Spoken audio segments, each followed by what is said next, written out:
Hello, community health nursing की class में आप सबका स्वागत है।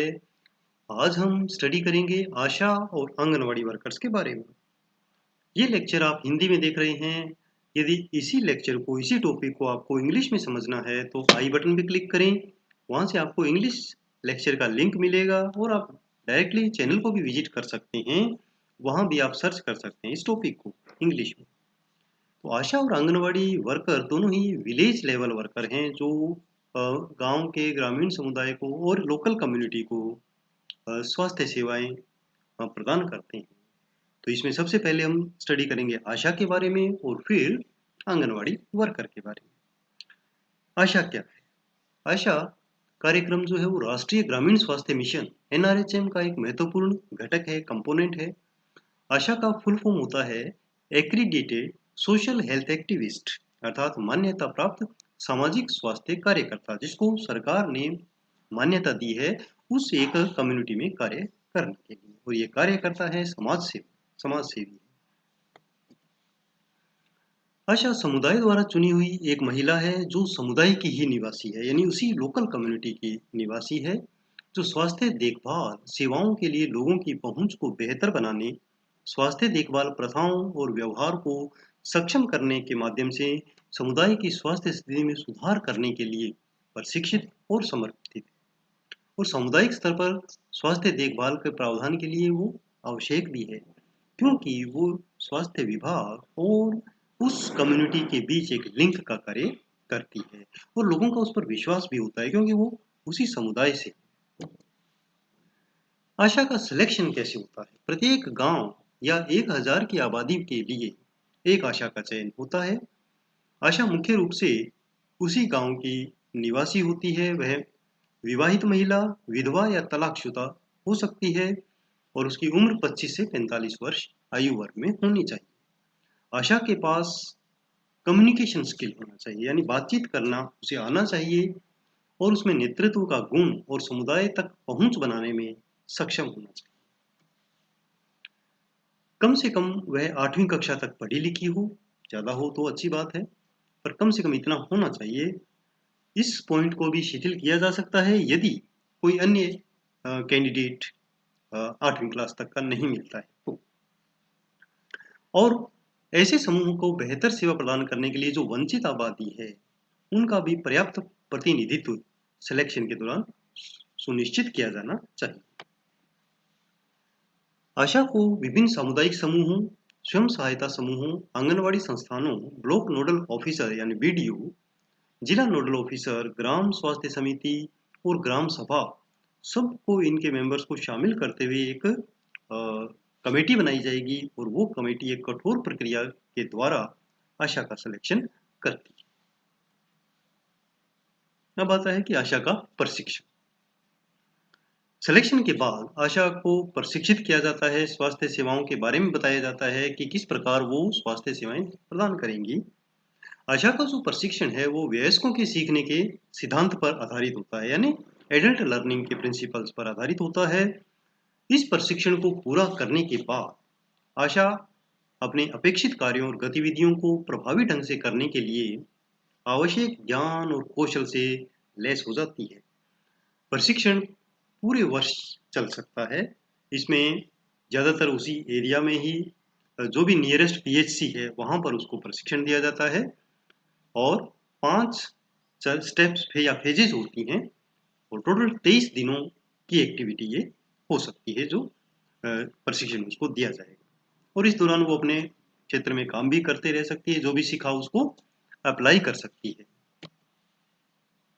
अब आता है आशा को क्या क्या कार्य करना होता है। तो आशा के कार्यों में सबसे पहले है कि जो भी वंचित वर्ग है, जहां तक अभी स्वास्थ्य सेवाएं पर्याप्त रूप से पहुंची नहीं है, विशेषकर महिला और बच्चों के लिए, उन तक स्वास्थ्य सेवाओं को पहुंचाना। आशा स्वास्थ्य के निर्धारक तत्व जैसे पोषण, बुनियादी स्वच्छता और स्वच्छता की जो प्रथाएं हैं, जो रीति रिवाज हैं, उनके बारे में जागरूकता पैदा करने और समुदाय को जानकारी प्रदान करने के लिए कदम उठाती है।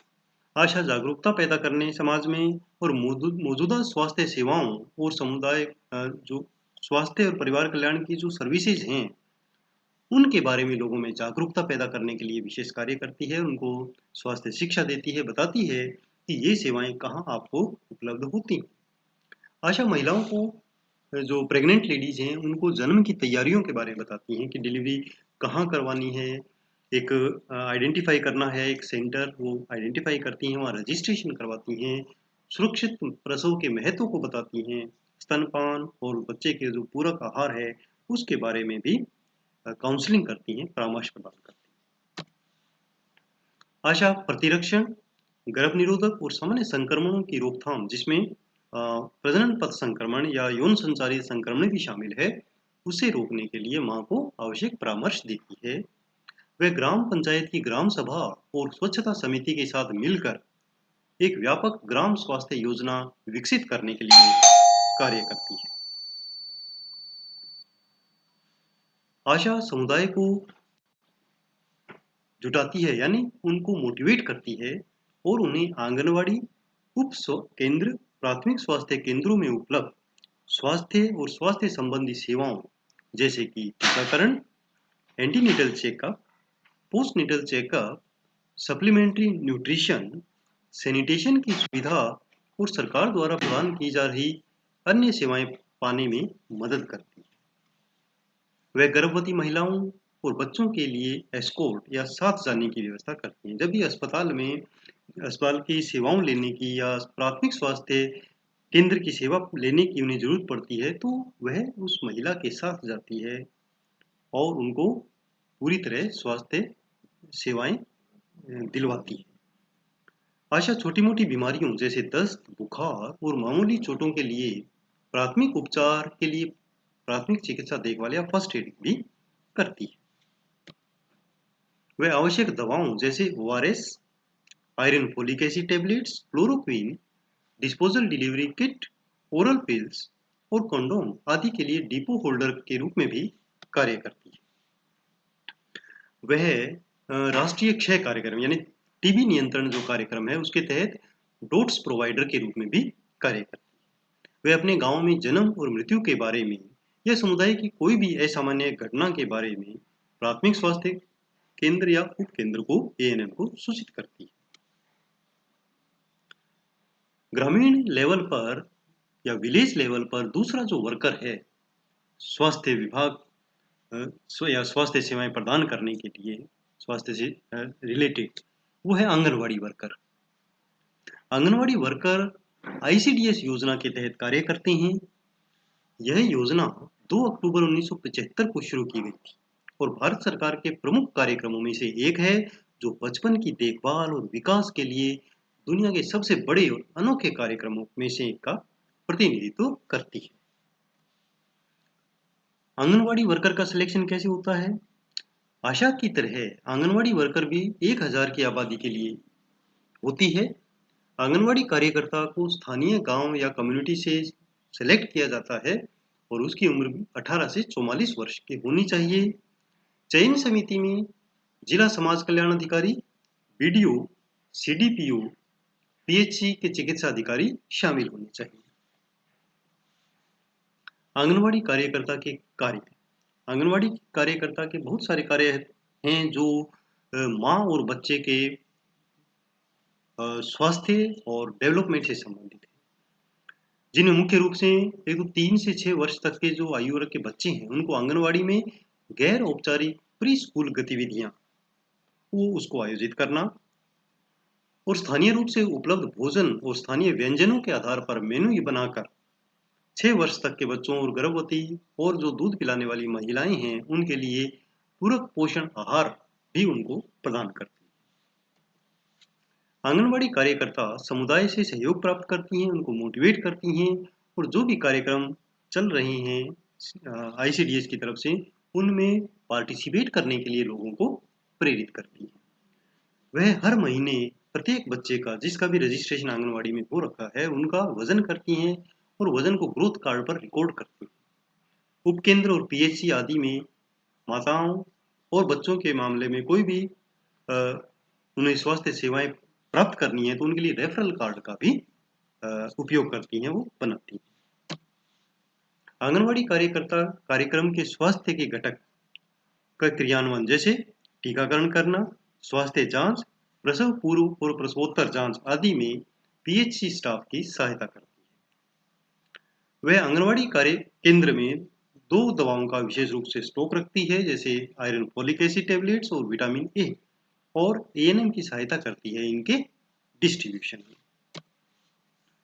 आंगनवाड़ी कार्यकर्ता अपने होम विजिटिंग के दौरान बच्चों के बीच विकलांगता की पहचान करती है और ऐसे मामलों को तुरंत निकटतम पीएचसी या जिला विकलांगता पुनर्वास केंद्र पर भेजने की व्यवस्था करती है। वह पल्स पोलियो इम्यूनाइजेशन प्रोग्राम में सहायता करती है। पल्स पोलियो कार्यक्रम की जो घर घर गतिविधि है उसमें भी मदद करती है। आंगनवाड़ी वर्कर पंचायत सचिव, ग्राम सभा सेवक या एएनएम के साथ महीने के दौरान होने वाले जन्म से संबंधित जानकारी साझा करती है, जो उनके गांव में रजिस्ट्रार या उप रजिस्ट्रार होंगे जो जन्म और मृत्यु को रिकॉर्ड करने के लिए अधिसूचित किए गए हैं, उन तक वो सूचना पहुंचाती है। वह माता पिता को शिक्षित करती है, होम विजिटिंग करती है, ताकि बच्चों के विकास में वो प्रभावी भूमिका निभा सके, स्पेशली माता। आंगनवाड़ी वर्कर आईसीडीएस योजना के तहत स्वास्थ्य देखभाल सेवाओं की आपूर्ति, रिकॉर्डों का रखरखाव और जो एनआरएचएम के तहत आशा वर्कर हैं उनको भी साथ लेकर कार्य करती हैं, उनका मार्गदर्शन करती हैं। वे आपातकालीन मामलों जैसे डायरिया या हैजा यदि फैलता है गांव में तो उसको एएनएम को सूचित करना भी इसका काम होता है। आंगनवाड़ी कार्यकर्ता फाइलों और रिकॉर्ड्स को भी निर्धारित रूप में रखती हैं। जो भी रिकॉर्ड रखना होता है वो उसको कंप्लीट करती हैं और सुपरवाइजर और सीडीपीओ को पूरे कार्य की प्रगति रिपोर्ट देती हैं और ऐसी घटनाओं की रिपोर्ट भी देती हैं जिसमें उनकी हस्तक्षेप की आवश्यकता होती हो, विशेष रूप से विभिन्न विभागों के साथ समन्वय व्यवस्था के काम के रूप में, क्योंकि एजुकेशन विभाग के साथ भी इनको समन्वय करना होता है और स्वास्थ्य विभाग के साथ। इस क्लास स्टूडेंट्स अपना ये क्वेश्चन आप अटेम्प्ट कर सकते हैं।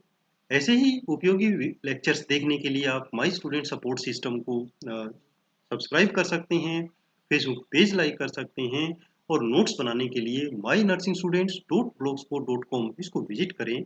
वहाँ से आप अपने कंटेंट मिलेंगे, नोट्स बनाइए। फॉलो करें मुझे इंस्टाग्राम और ट्विटर पर, ताकि लेटेस्ट अपडेट, लेटेस्ट वीडियोस आपको जानकारी मिल सके, और फेसबुक ग्रुप नर्सिंग नोट्स भी ज्वाइन कर सकते हैं। धन्यवाद। आपका दिन शुभ।